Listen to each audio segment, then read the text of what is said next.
I'm Jason Lane. I'm the Dean of the School of Education at UAlbany, and we are thrilled to bring you today the next edition of edTrends on high-quality virtual professional learning opportunities for K-12 educators. This is something near and dear to our heart as for 5 years running, we've been ranked nationally top 10 by U.S. News and World Report for graduate education and online learning. But we're always thrilled to learn more and to bring more information to you. So thank you for joining us. Thank you to our partners with Cognia and the Los Angeles Center for helping put this on. And with that, Jerry, I think let's turn it over to the crew to get us going. Thanks so much, everyone. My name is Phil Pokert. I'm the director of the Lastinger Center for Learning at the University of Florida. So what a collaboration we have in terms of online education providers, also ranked in the U.S. News and World Report. So really such a pleasure to be working with the University at Albany and Cognia on this ongoing series and edTrends. And we're really pleased to be able to bring you an incredible panel of guests today to talk about high quality professional development experiences for K-12 educators. And so I'm going to actually allow the panelists to introduce themselves because we've asked them to begin their comments by just giving a little bit about their own background and share a little bit about themselves so that it provides some context to the rest of the conversation that we're going to have today. And so I'll go ahead and take it in the order that we see here. Jason Green, would you please go ahead and introduce yourself? Absolutely. First and foremost, good afternoon to all those out there. Thank you so much for having me. My name is Jason Green. I am a co-founder and co-CEO of an organization called LINC. LINC stands for the Learning Innovation Catalyst. I'm also the co-author of a book called Blended Learning in Action, which I wrote a couple of years ago, back in 2016, with two phenomenal people, Tiffany Wyckoff and Catlin Tucker. And we wrote a book all about what technology in classrooms and hybrid learning and blended learning. We wrote a book all about that, obviously having no idea what 2020 was going to bring us. And so interestingly enough, a lot of our work that we had been thinking about are really how to do sensible, instructionally sound integration of technology really lent itself very well for what every single classroom just about around the world had to face this past year. I'm originally from Philadelphia, Pennsylvania. I currently live in Washington, D.C. And for the better part of my professional career, I've actually been essentially in the space of innovation in classrooms. Initially starting with project-based learning and really bringing PBL supports to under-resourced schools.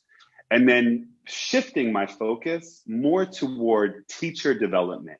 What we found is the single greatest opportunity to shift classroom practice really came from helping teachers look differently at themselves, look differently at their students, look differently at how they really operate in classrooms. So for the last 10 years, we've done work understanding deeply how to support mindset shifts and practice shifts of educators in classrooms. So a little bit about who I am, and I'm very happy to be here. Thanks so much, Jason. Appreciate that introduction. And you are joined by a couple of other special guests, and so I'm going to turn it over to Ethan Fieldman from StudyEdge. Ethan, why don't you go ahead and start your opening remarks? Thanks. Hi, everyone. Ethan Fieldman, CEO of StudyEdge, based down here in sunny Gainesville, Florida. Among other things, I have the privilege to work on a program called Math Nation, which used to be called Algebra Nation, now Math Nation with Dr. Phil Pokert and others. And Math Nation is used by over 1 million students across more than 750 school districts in the US, and it's a core or a supplement for middle school and high school math. As far as professional development is concerned, because we have statewide contracts in a few states, as well as school district and school contracts, we have embedded folks that do professional development all day, every day. And so we're running more than 10 or more professional development sessions per week. And so a lot of that is modeling lessons and talking about anything you think of when it comes to math professional development and how teachers can do better in the classroom and with our support. And so in addition to having technology and being education technology, in addition to shipping workbooks, almost 1 million workbooks that we ship out, we also do a lot of professional development all day, every day with teachers. And we're very much on the front lines with teachers when it comes to everything, especially in the pandemic. Glad to be here. Excellent. Thank you so much, Ethan. And last but not least, we're joined by Tammy Snively. Can you go ahead and make your opening remarks? Hi, so I'm Tammy Snively, and I am a virtual learning consultant with Learning Forward. I started in education as a science teacher and eventually became a science technology integration coach through a grant, which led me into instructional technology. And then from there, I was pulled into professional learning and was asked to design and develop all the online learning for our school district employees. That was about 5,000 people. I like to say that I did online learning before online learning was cool. We had no idea that we were going to be in this virtual world so quickly. But it's been an amazing experience. I also wear other hats in my life. So if I happen to bring them up, I'm a ministry coordinator for my church. And just like schools, we have taken everything online from services all the way down to our small groups. And then my biggest accomplishments are my two children. I have two high schoolers. I have a junior son who's in drumline, and I have a daughter who's a freshman and in color guard. So I'm a band mom, and I'm coming to you from McKinney, Texas. And if you don't know where McKinney is, it's a suburb of Dallas. And I'm so happy to be here today with y'all. Excellent. So we've got New York, DC, Florida, and Texas here on our panel. So really happy to have everybody together. It's going to be a wonderful conversation. And so we're focusing on high quality professional development experiences. And obviously we are, each of us have organizations that are partnering with schools and districts and educators in order to offer meaningful professional development that changes teaching and learning in classrooms. And so we really wanted to center the conversation around, the content of that professional development, the technology foundations that you're using in order to get it to teachers, the creation of community and relationships, as well as how we engage in instructional leadership and what that looks like within these settings. And hopefully we'll be able to end with a few kind of fun things so we can share some tips and tricks that we've been able to learn with our audience.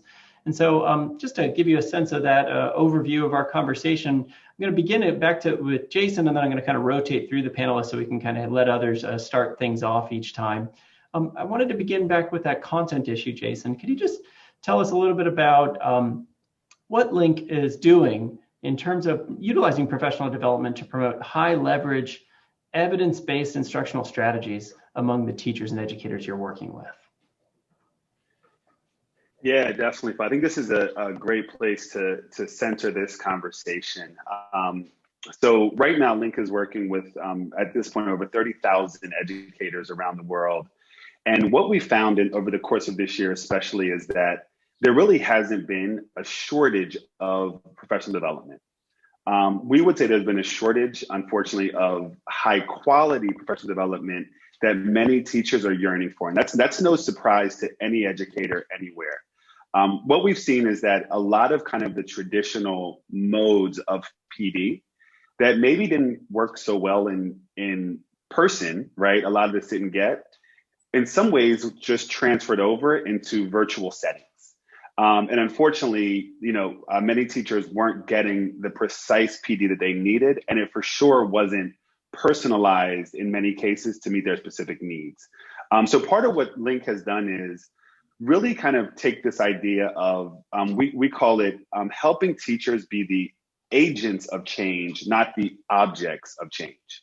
That comes directly from a research collaboration that we have with Stanford University, an incredible researcher named Dr. Arnitha Ball, who's really been focusing on not just this idea of delivery of content, but really helping teachers become what she calls pedagogical problem solvers. So that means, how do I get to know my students better?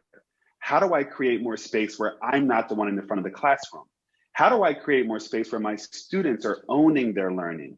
And then from there, really taking kind of opportunities for deep reflection into their practice, their mindset, learning new ideas, collaborating with others, and then trying and innovating new things in their classrooms. And even from there, reflecting again to see what works.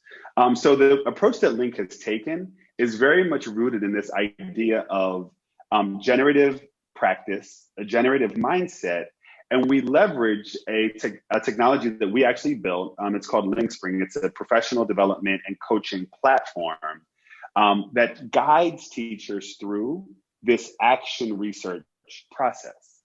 So it's been very exciting to see teachers engage as self-driven learners, to try things in their classrooms, both now hybrid, in-person, and virtual. And also, really get to know their students better so they meet their students' individual needs.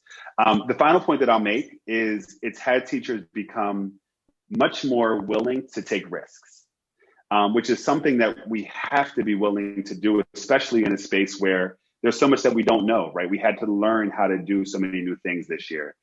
So it's been exciting actually to deliver that kind of PD to our teachers.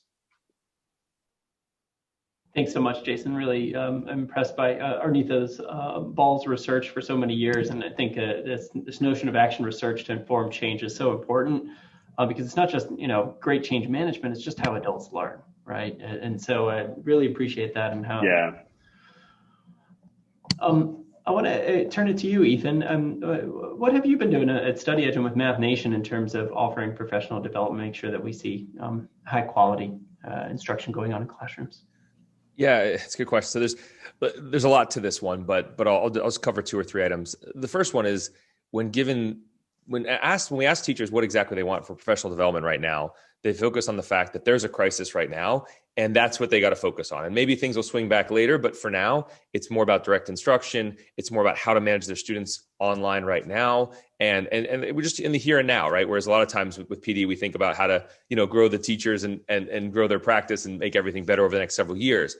But it's really been about right now. Now, with that in mind, we're very lucky in that we have a tool, we have curriculum, we have all of that to go along with it. And so some of the things that we've done that I think have been very effective is we created teacher prep videos. So 5 to 10 minute overview of every single lesson in middle school math in this case, but a teacher prep video, just 5 or 10 minutes. It talks about, backwards, they can be thinking about backwards planning, instructional strategies, differentiation. And so that's been great professional development for these teachers that are quite frankly pretty tired of being on Zoom all day, right? I mean, they got their students on Zoom, they got their if they've got a group, a professional learning group, or they've got a local group or a district group that they're meeting with on Zoom, they're on Zoom and Microsoft Teams and Google Meet all day long. And so for them to be able to just watch a video that's quick and to the point, pause, play, that's been very attractive. And so we've seen the usage of that go up dramatically.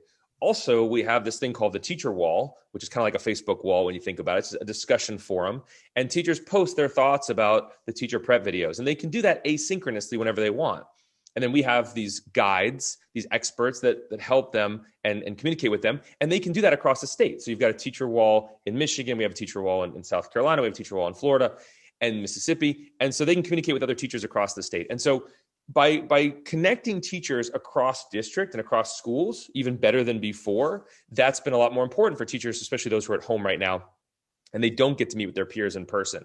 And so connecting them not just to their peers at school or in their district, but across the state has been very effective, and connecting them not just for teacher prep videos, but also to share their own resources and just kind of get them talking to each other. Because it's a lot more fun and exciting to hear from your peers across the state than it is to hear from me or even my team in many cases, right? And so between one, just understanding there's a crisis and understanding we have to make changes right now, and hopefully we can, the pendulum will swing back, hopefully quickly and hopefully not too far in any direction, but we have to kind of live in the now right now, and we have to give teachers tools that don't necessarily force them to be online. One other thing I should mention though is that we did things like card sorts and gallery walks and all these great things that we were used to doing in person with teachers, right?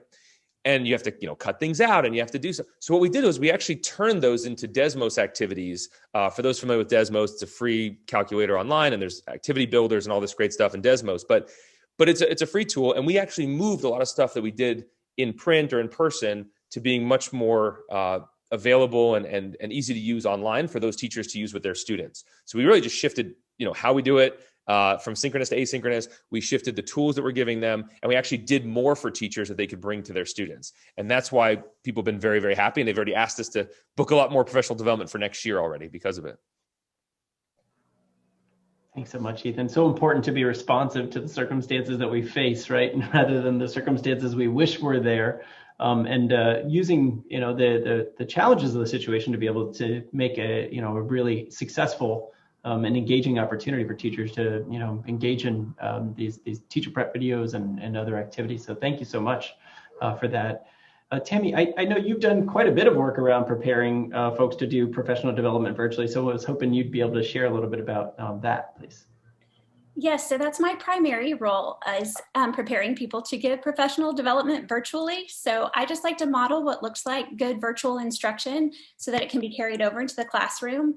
One of the webinars that I give is tips and tools for virtual presentations. And I think we have the document. We'll be able to share that in the chat.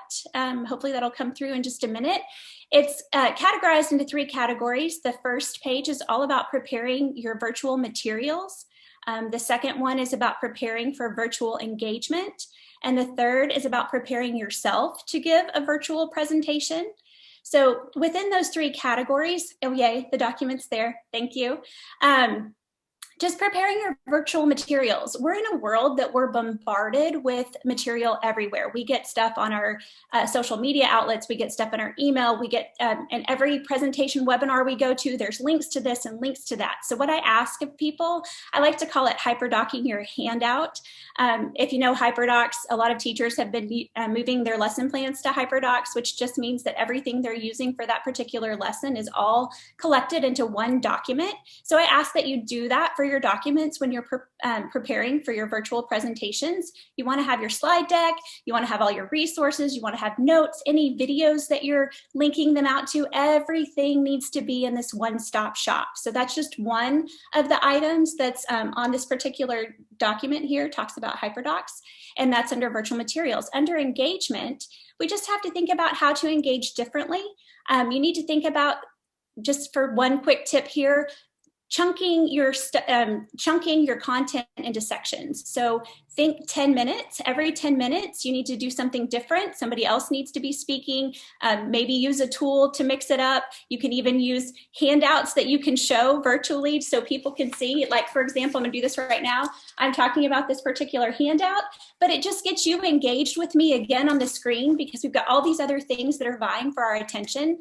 But anyway, if you're chunking your stuff into 10-minute segments, don't think of it as 10 minutes of content and then I take a break and do some engagement. Think of it as 6 to 7 minutes of content and 3 to 4 minutes of how to get them engaged. It could be that you're responding in a chat or you're asking questions or you break out into breakout rooms.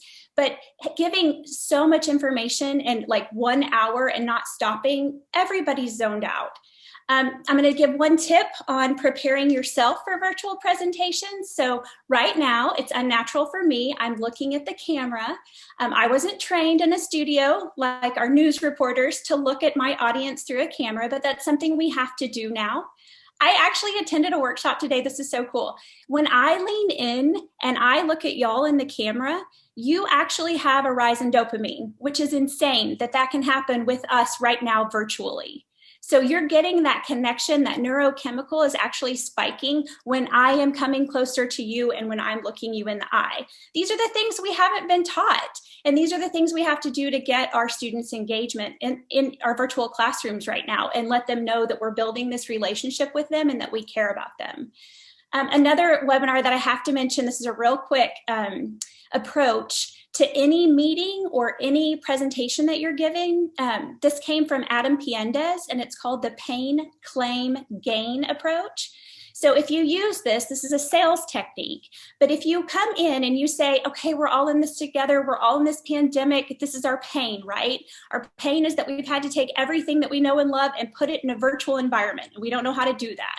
So then I give you a claim. My claim is, if you use some of these tools, these tips and tools that I'm giving you, then hopefully your audience will have a better experience and you will have a better experience throughout this time. And so then the gain, that is our gain. Our gain is that we would all get through this, right? This pain that we're having, but in a much more like professional environment and a happier environment, and people can see that we're engaged and they're engaged, and that's what we're looking for. You can use this in meetings too.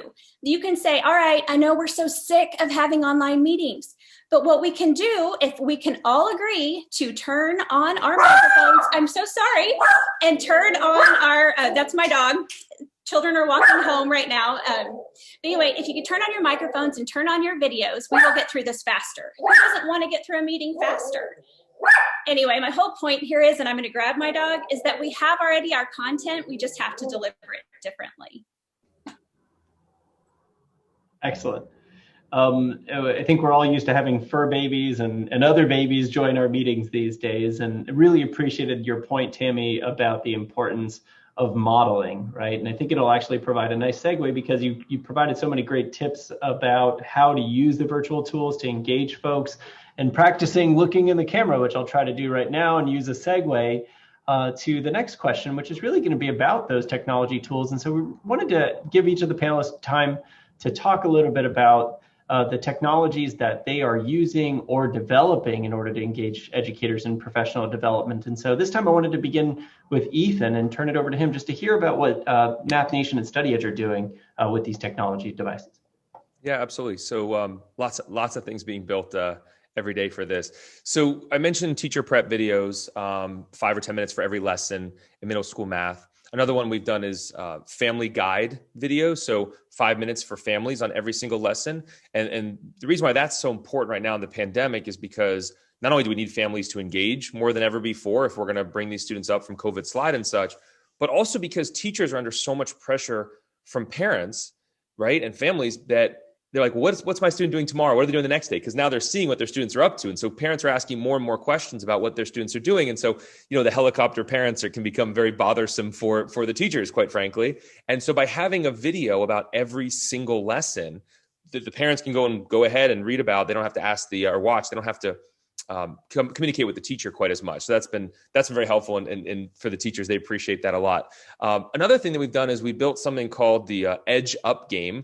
It's like the Heads Up game from Ellen DeGeneres, if you know the Heads Up game. So the Edge Up game is the same idea, and there's some issues on Zoom, but we figured them out where basically I put my phone up to my head and you tell me what the word is. You describe the word, I try to guess it. When I get it right, I flip down, or pass it, flip up, and you have 1 minute to do it. So it's a neat game that we give them to be able to do with their students around math vocabulary.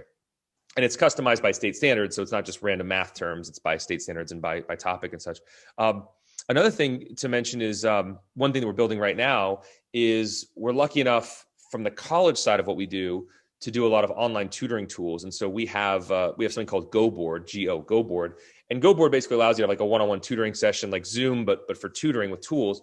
And so we're actually customizing that right now so that teachers with their students can have a drawing board where they can all draw together with their students. Their students have their own virtual whiteboard, and they can all be drawing together, doing math and graphing and all these tools together. So just building tools to make life easier for teachers. On the PD side, we use Zoom, we use Google Docs, we use Slack, we use whatever they want to use. One tip that I can share is that if you're working with a school district and they're using Google Meet all day and you're used to Zoom and you want people to show up, you should do it on Google Meet, because that's what they're used to, right? Same thing goes for Microsoft Teams. So one of the important things for us is that we, meet teachers where they are and use the platforms that they're used to, make things simple for them.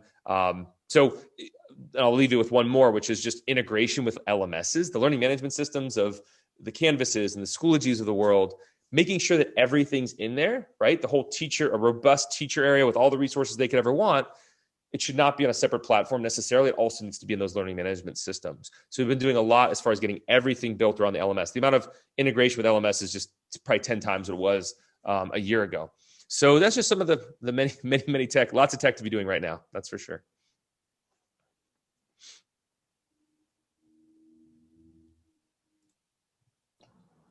All right, there we go. Thank you very much, Ethan. I'm still learning the tech myself. But I think it's really important just to, the word of 2020, I think, was pivot. And so the flexibility you were talking about and being able to adapt to whatever platform teachers are using is really key. Tammy, why don't you tell us a little bit more in terms of the technologies that you've been using in your work? How have they helped you innovate? Well, so I was an instructional technologist, and I like to say once an instructional technologist, always an instructional technologist. I'm always going to have a soft spot for technology tools that we can use in our classroom. I'm a big fan of Schlechty's work. And so when we're looking at engagement for students in classrooms, my favorite two are novelty and variety. And I think choice comes right up there with those as well. And I think that's one of the easiest things you can do to hook students is to throw in a new technology tool, something that they haven't used before, something that they've not seen. That puts a lot of stress on some of our teachers, especially those who don't feel comfortable using the technology. So I'm hopeful that what Philip just put in is okay. It is. He's saying yes. So I've put in the chat the best of 2021, my favorite technology tools right now. You can click on any of them and go out to that particular site. You can even click on my picture to go out to my LinkedIn. But it's just that this document changes all the time. So again, I'm going to do this again so you can have, this is what the document looks like. This is my show and tell. But you can click on any one of these. And let me just point to Bulb here real quick. I didn't know about Bulb until recently. Do you know how long we spent as a school district trying to come up with how our students could do digital portfolios? This is a beautiful, wonderful site. Like, this is a beautiful way to do digital portfolios. I'm even thinking for my child who's going off to college, how wonderful for a college application if he could put together a digital portfolio here. My daughter was the one who taught me about GimKit. GimKit is the GIMKIT tool. So if you're used to using Kahoot, and I still hear, I mean, Kahoot was being used back when I was in the school district, but we would use it in professional development all the time, but this has taken Kahoot to a whole new level. It's gamifying Kahoot. Like, you can have the floor as lava, and the lava keeps rising while the questions are being answered.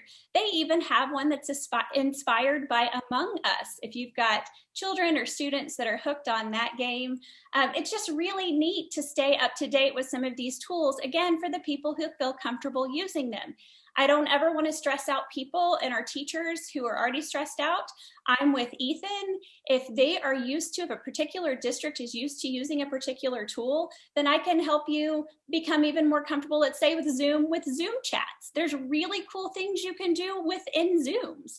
So one of the coolest things, and hopefully you've heard of some of these before, is the waterfall feature on a chat. So you can tell everyone in your classroom to answer the question, but not hit enter. And then you can do a countdown. When I get to 1, I'll say go. That's when you hit enter. 3, 2, 1, enter. And then all of the answers come up. No one can cheat off of each other's answers. Everybody can populate at the same time. So you can definitely use the things that you're comfortable with.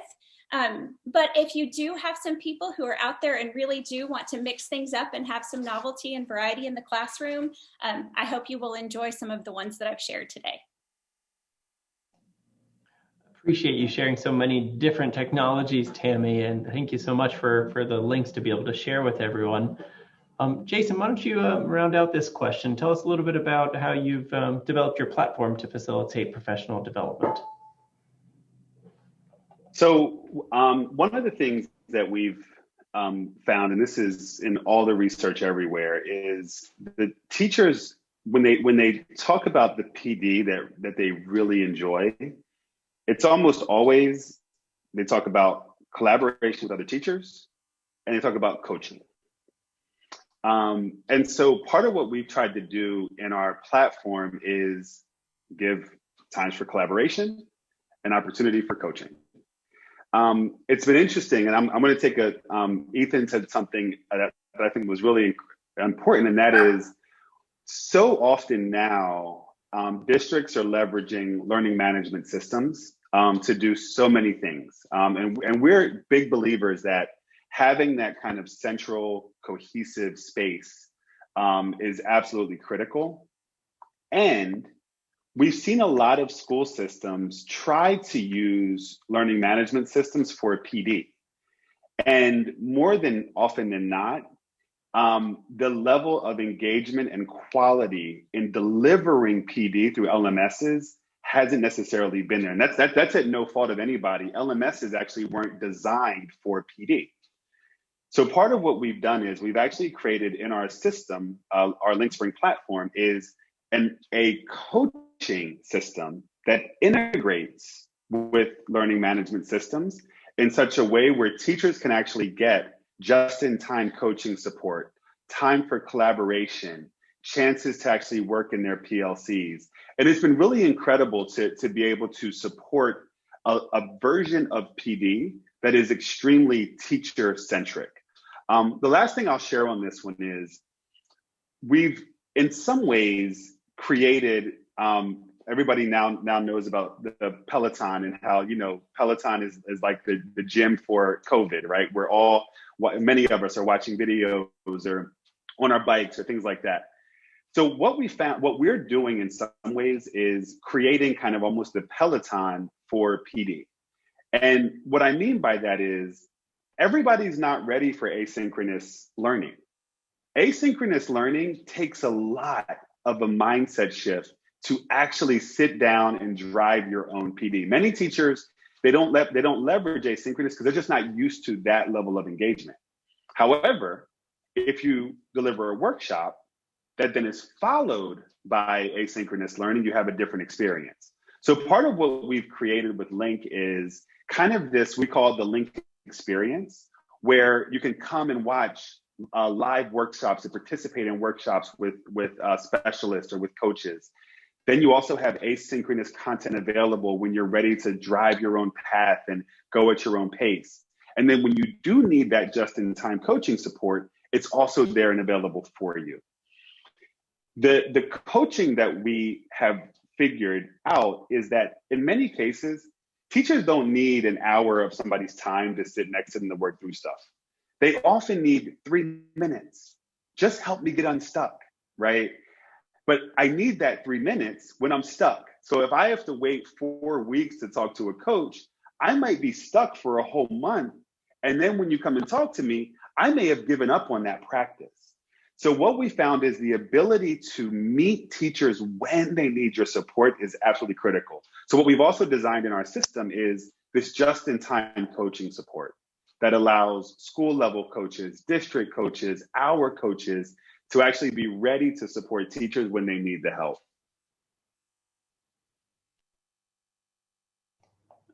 Thank you very much, Jason. That sounds fascinating, right? I think so many teachers would appreciate just-in-time. I know I certainly would appreciate it myself in my work to have a just-in-time coach when I need it and get stuck.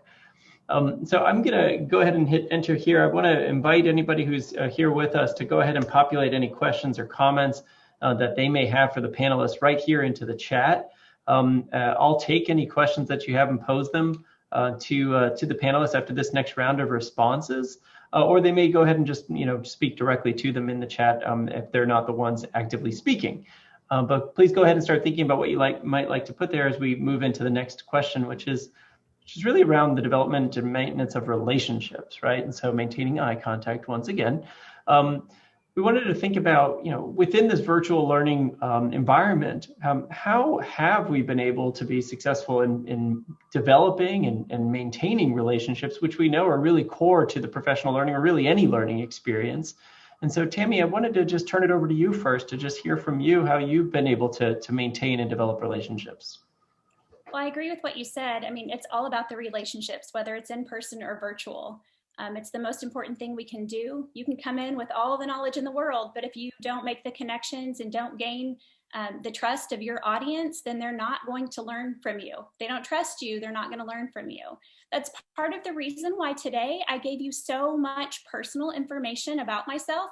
Now, my dog was an extra treat. That one was not planned, but I gave you information more about my life and my children and about some other things about me that didn't have to do with education, and that was very intentional.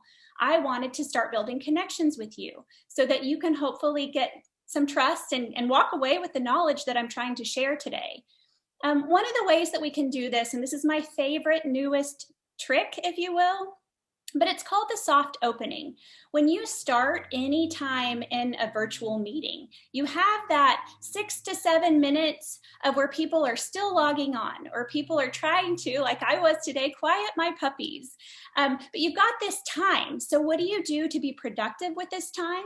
We want to make sure that you start those social connections during that time, but also let people know that are present that this meeting is going to be about business. So how can you do that? You can tell people, hey, while everyone's starting to log on, why don't you go ahead and put in the chat, what do you want to walk away with today? What's the one thing you want to either learn today, if it's a professional development, or if it's a meeting, what's the one item that you want to make sure that we cover? And so while people continue to come in and the chat's filling in and the person who's facilitating the meeting can do a lot of things during that time. One, they can add things to their agenda that they didn't know that were going to come up. Two, they might be able to just answer a question quickly and not even have to add it to the agenda. Three, they can see what people really want to walk away with today, and they can make sure that that gets covered in that session because that's what people want. But you also have time while the cat's walking behind their chair to say, oh my goodness, Letitia, I didn't know you had a cat. What are all the animals at your house? I clearly today have dogs that y'all have all learned about. But anyway, it's just a really great time to start those connections, and then also to start the business of the day as well. Productivity and connectivity. Love that. Thank you very much. Productivity and connectivity, such a good way for us to summarize that, how we get things done these days. Let's go ahead and turn it over to you, Jason. How have you been able to develop these kinds of relationships? Yeah, so I love Tammy's answer on this one. So I just want to echo what she said about this idea of relationships being first the most important thing in any learning environment. That's where trust is built. I talked about risk taking earlier. That's where people are willing to take risks. That's where vulnerability is, and people being willing to ask help. It all comes out of people being comfortable in the space that they're in, which comes out of relationship. And that's been one of the toughest things, I think, for the adjustment into virtual world. I see more and more. I don't have any children myself, but I had my nieces who were 12 and 14 staying with me, and for most of the day, they were looking at a teacher in a square, and then everything else on their screen was basically a black box, right? That was what the classroom looked like. And I'm sitting there watching this, and I'm like, how hard it must be to try to engage and interact in that kind of environment. And so it's become that much more important for all of us, just as humans, but in particular, I think for teachers to be in a position where they're creating that kind of relational space with their learners. At Link, one thing that we do prior to almost every meeting that we have, internal and external, before every workshop, something that we call connection before content. And it's what Tammy spoke about earlier. It's just giving time for people to connect as humans. The one we did today was a question to the group. What's everybody doing for your vitality this week, right? What are you doing to make sure that you're healthy emotionally, physically? One we did last week was, what's your favorite ice cream, right? It almost doesn't matter what the questions are, but it's just an opportunity to engage as humans with each other. The final point that I'll make on this one is, I spoke about our platform a couple times. We're big believers in the structures of PLCs, professional learning communities. And even before COVID, we saw many districts try PLC structures. And the feedback that we would get was, oh, it got off to a great start, but within a month, things fell apart, right? They turned into, social sessions or times to just talk to each other, because it's very hard to manage the structure of a PLC over time.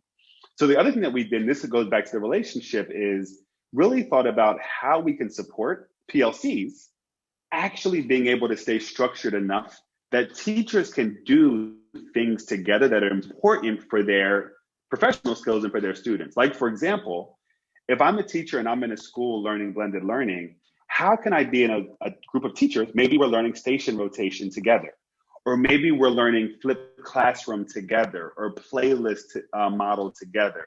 Essentially, having that structure within our system where teachers can do those kinds of structured community-based learning in a way that stays reinforcing what they need to learn, but also has them really working together in the process. That is wonderful, Jason. I appreciated the connection before content. We call it opening moves, and actually participated in one today in which they mentioned that yesterday was Vincent van Gogh's birthday and asked everybody to choose an artist that they could use to convey what kind of an educator they were. I don't know what it says about me that I chose Salvador Dali, other than it's a little bit surreal these days. Ethan, why don't you go ahead and round things out here in terms of how you've been able to develop relationships among the educators that you've worked with?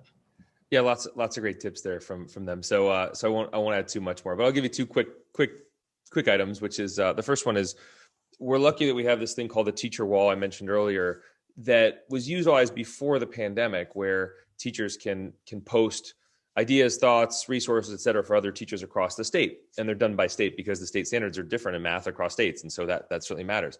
But during the pandemic, that usage has gone up dramatically as far as creating those relationships and such, because we're on there online, essentially 24/7, talking with teachers, answering them, having those conversations. Teachers are talking with other teachers across the state. So just that collaboration outside of the professional development sessions and PLCs and such, that kind of just like one-off quick, let's kind of have this ongoing relationship in little bite-sized pieces, is pretty neat. And you think about a Zoom chat is very temporary, right? I mean, it's gone after your meeting. You can save it, but it doesn't reload itself afterwards or anything like that. So the teacher wall is nice because it's always there. You can always search it. You can always go back and keep the conversation going over and over again. So whether it's our teacher wall or some other discussion forum, having that available for teachers is very important because they can access it whenever they want.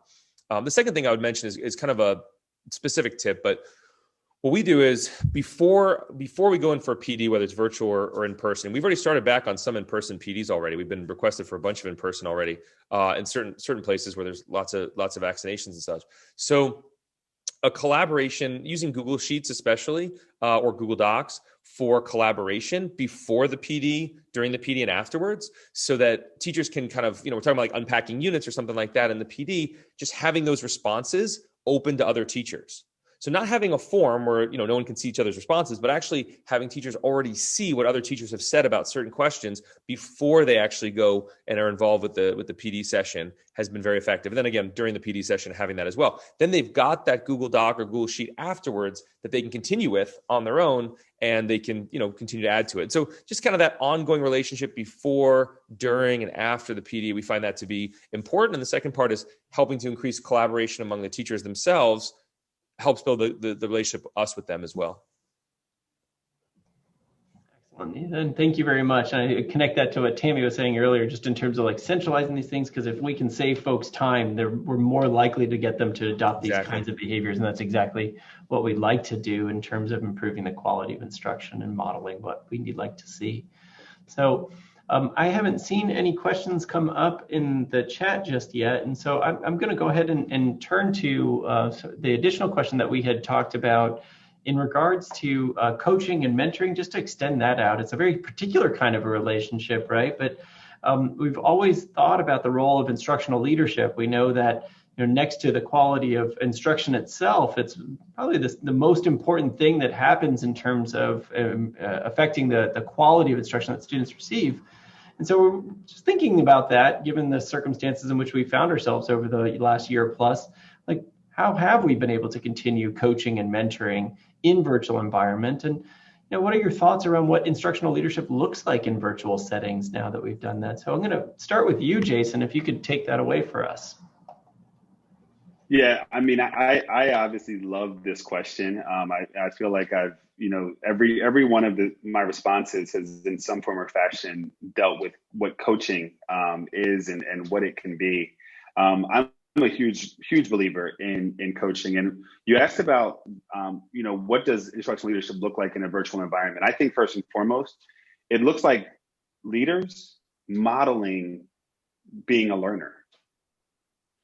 Where we've seen, and like I said, we're in, over 30 states, we're in 12 countries, we're working with tens of thousands of educators. And the places where we've seen the most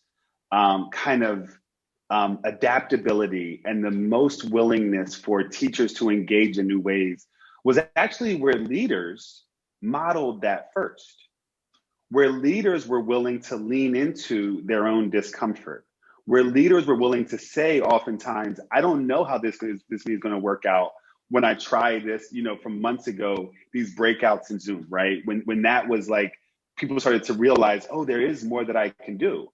But it only happened if you tried. And so the schools and places where we've really seen it, again, we call it generativity, the willingness to learn, to reflect, to iterate, to try new things, to reflect on your practice. We call that generativity. And so it's those places where leaders were willing and have been willing to model that, have been the places where schools have adapted in incredible ways. There's a district that we're working with now that is excited about the possibility of several students, a significant percentage, maybe not coming back to regular school and starting to really think about, wow, this actually worked better for some learners who may be more engaged in hybrid settings, may be more able to be agents of their learning. So there are districts that we're working with where we're now helping them think about when we do, quote unquote, come back, remaining with opportunities for hybrid learning, for remote learning. And that's been exciting, right? Because this, that's where you get into this idea of, never letting a good crisis go to waste. And people have, heard that comment, really engaging in a way where we're seeing how for many students, this has been an opportunity to be enlivened in other kinds of ways. And my final point that I'll make on this one is that's where this idea of equity is at the core of everything that we do. Because when you think about it, traditional school, quote unquote, didn't work for a whole lot of learners for all kinds of reasons, right?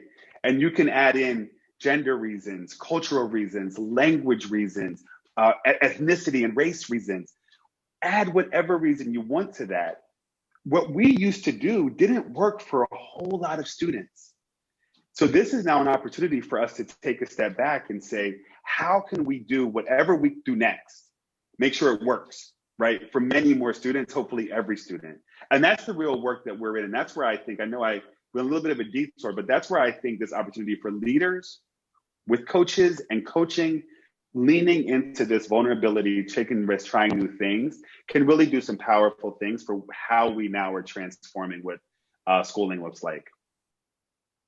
Jason, I think that's a huge piece. I think that's so important when we know that the system has, underserved so many students historically, and that with the familiarity that we now have with some of these technologies, have been using language around, like, we can help teachers move from hand tools in the classroom to using power tools moving forward. But it's going to be really important for us to all to figure out together what that new normal needs to look like. Right? Not going back to what was, but being able to define what should be moving forward now that we have this familiarity and making lemonade out of lemons, right, over the last several years. So thank you very much. A huge point. Appreciate you bringing up equity, because such a core piece of what we need to do moving forward. Ethan, I want to give you a chance here in terms of the instructional leadership that you've been able to affect. What does that look like in your world? Yeah, let me follow up a little bit with what Jason was saying there, because we like to look at the silver linings of the pandemic whenever possible. There's not that many of them, but we certainly try to look at those. One of them is I spend more time at home with my kids, which is certainly a good thing. I used to travel way too much. But on the professional side and on the country, when we think about the country, one of the silver linings here is that, as Jason mentioned, things were not that great beforehand, right? Like we were not serving all populations well. We know that. And so it's caused everyone to rethink things. Look, I'll tell you, the state of Mississippi purchased 360,000 devices across the state, where every student across the state of Mississippi, where we do a lot of work, now has a one-to-one devices. I mean, I remember I visited schools there maybe 2-3 years ago, and I was seeing computers that were 15 years old, maybe 20 years old, literally. I mean, just you couldn't buy software for them today. So that, I mean, that's a big win, right? I mean, the money went in, and every student, 360,000 devices purchased just in one state for every student. So we have to remember that. I mean, that's on the technology side, but I just want to think about that. So on the PD side and on the leadership side, it's going to be a question of what comes back into the classroom after the pandemic is over, right? I will tell you, having done a lot of focus groups myself with a lot of teachers, I ask, well, what are you going to bring back to the classroom as we head back, right? Because I'm in Florida, and we're one of the states where it's like, get back in the classroom as fast as you possibly can, right? In South Carolina, where we do a lot of work, most of the schools didn't close. I mean, a lot of them didn't close for very long. So everything we hear is automatic grading is coming. Like, we're going to keep auto grading. We're never going to grade another paper ever again, right?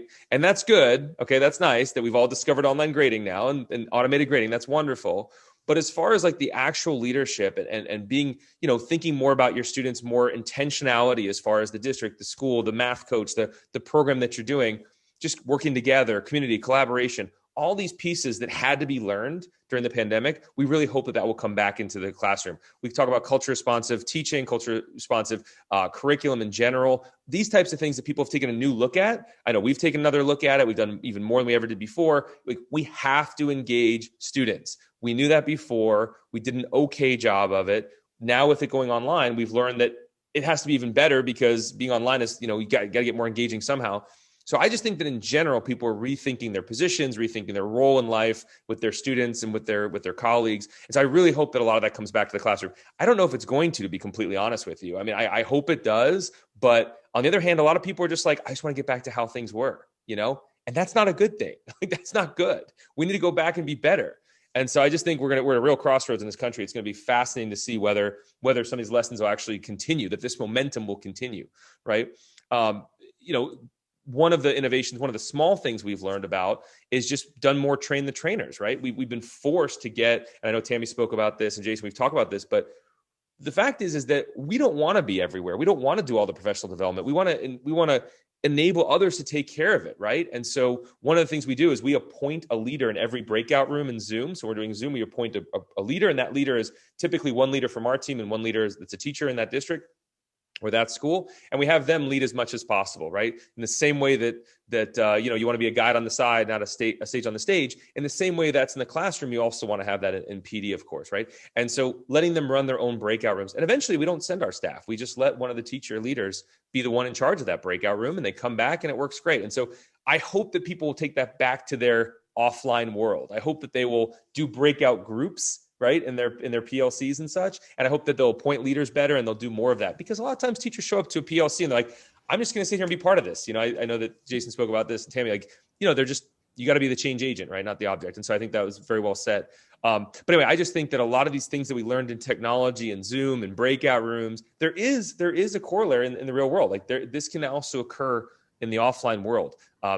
We've also hired teachers part-time. We've just worked with the school district. We'll say, look, we'll just pay some of the teachers to put on the PDs, PLCs, et cetera, like lead a PLC or run a professional development session. We'll just hire them as not a ton of money, just a few hours just to go lead some of this stuff. So any of the things that we can do to continue to help these schools and districts be self-sufficient, I think is going to be beneficial for them when they're back in the classroom fully. Thanks very much, Ethan. I want to just give you a quick minute here, Tammy. We're kind of running out of time, but I want to make sure you have an opportunity to add on to this conversation here.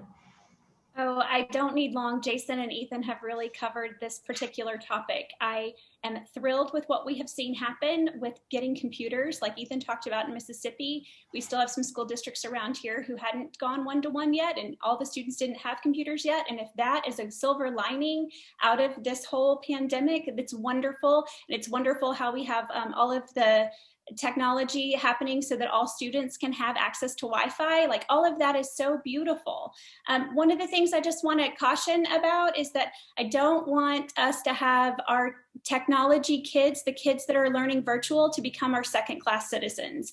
I've seen too many examples of where teachers, bless their hearts, are having to do both instruction virtually at the same time, doing it in person. You cannot attend to two different places at once. It is physically impossible. And so that breaks my heart, because the kids, I feel like that become the second class citizens are our virtual kids.